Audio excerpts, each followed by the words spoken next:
When you're drowning, you're not worried about like someone building you a boat. So if rent is the most important issue, which I think we all agree, it's like fucking absurd.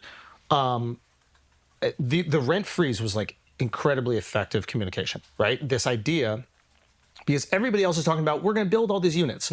When you're drowning, you're not worried about like someone building you a boat. You need a life vest. How do you offer relief to the other 50%? And let me just clarify to people listening, like those other 50% aren't necessarily people who are wealthy. They're just living in market rate units. And people I think that work here, and they just didn't have the ability to get one of these, rent controlled units. And so I'd first say there's rent control, which is a very small minority. The vast majority of what we're talking about is rent stabilization. Rent stabilization means there's a limit on how much your rent can increase every year. It's not what your rent is, it's what the increase will be.